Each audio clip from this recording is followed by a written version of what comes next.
My name is Candace Henley, and I was diagnosed in 2003 of stage 2B colorectal cancer. I first realized something was wrong in December of 2002 when I had not had a bowel movement in 2 weeks.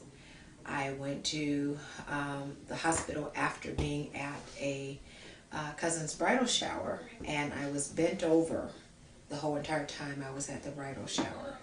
And it was so painful that I had to be taken to the hospital.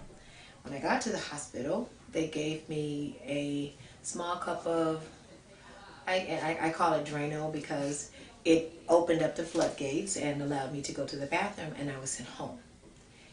The second episode that I had was in January, I guess January 3rd or somewhere around then. I passed out at work because I was lightheaded and dizzy, and I had been feeling that way the day before, but I still got up and went to work, and I passed out. They took me to the hospital, and they assumed that I was having a heart attack. So they took me to the hospital. They gave me breathing treatments. They took my blood test, and I said, oh, you have your blood count is 6.4. We're going to give you a blood transfusion, and we think that you're having female problems.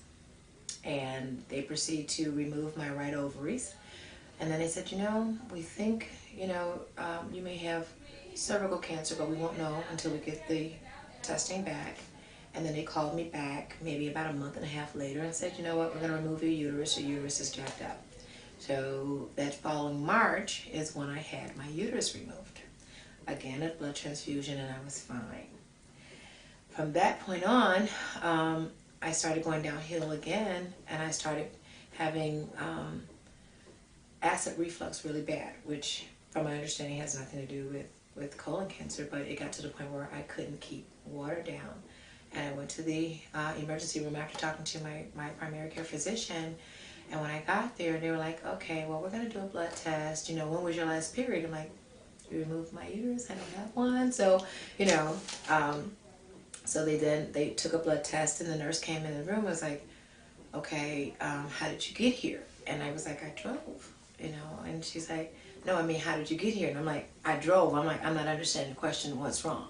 And she says, well, your blood count is 5.2, and normally, you shouldn't even be moving around. You should be nearly, about ready to have, she said, in other words, you're not getting oxygen to your organs. I'm like, okay, so again, what does that mean? I'm not understanding. So she went and got the doctor, and the doctor says, well, you're bleeding from somewhere. So they did a fecal occult blood test, and they found blood in my stool.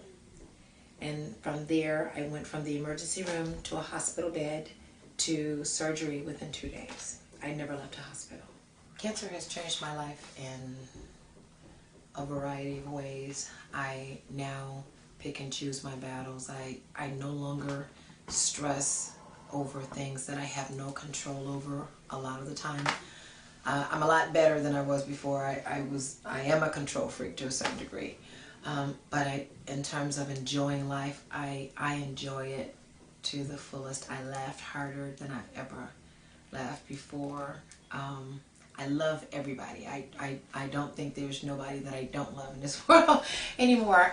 And then I'm just now, I remove negativity out of my life because I realize that stress is a big factor in my reoccurrence.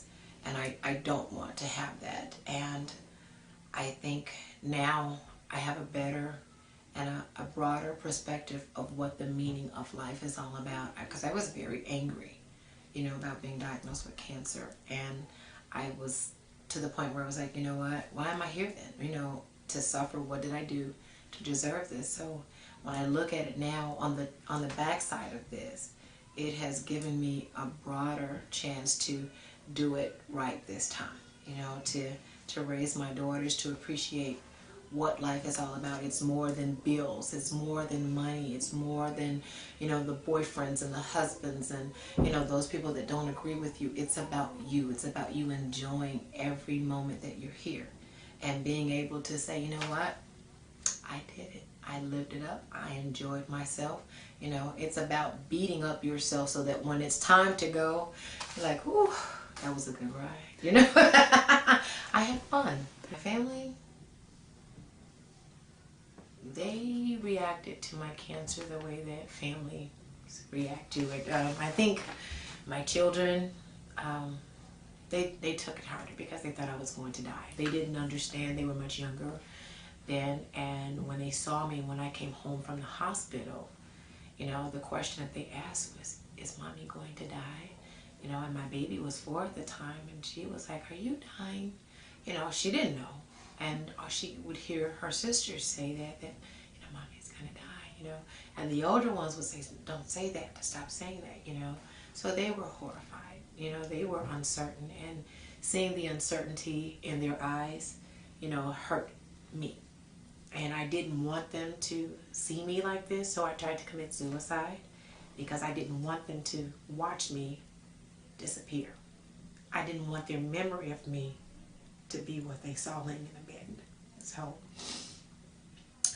you know, it was tragic for me, because how do you explain it to your children that I'm not dying today, but I don't know when I'm going to, and all they see is, well, you don't look like the mommy that left to go to the hospital, you know. So that's my family, though. My mother, phenomenal woman, phenomenal. She was my best advocate. She went to the American Cancer Society. She went to, I believe she went to the Department of Aging. She went to the city of Chicago trying to find resources to help me, you know, with my children. And she didn't leave any stone unturned. She was there. My in-laws, oh, they were great too. They were there to help me. They changed my bandages, washed me up, you know. So we have a new relationship now. We always joke that we know each other a lot better than we think we should know each other. So if we ever get famous in life now, they're going to be part of my cabinet or part of my staff because they have secrets. But they were wonderful women that stood by me at the worst possible time of my life and gave me encouragement even when I didn't think that I was going to make it, you know. And it was hard for them too. It was hard for them too. I could see it in their eyes. They never said anything, but they would joke, you know, and try to make light of the situation, but you could still see in their eyes that they were like, wow, you know, I hope she's going to make it. But they always said, you're going to make it. You're going to be okay. You're going to be all right, you know. And when I look back now at what I went through, and maybe if I didn't have their support and have the love that I still have with them to this day, I wouldn't be here to say these wonderful words, because they changed, you know, my thought process. They helped me with that. They helped me make it through that. So it was hard, but now that we're here, you know, it's better now. It's better. How did it feel to be diagnosed with cancer so young? I was pissed. But I was more so confused, because I thought that I had done something wrong, and I had never heard of this cancer before. And I had all of these questions in my head that were like, well, how do you get this? And who do you get it from? You know, and I'm thinking to myself, like, okay, this is colon cancer and it's up the rear. I'm like, I don't do anal sex. So, you know, how do you do that? You know, and believe it or not, that's, you know, and that was one of the questions that somebody had posed to me, was like, do you have, I'm like, no, there's no that, you know.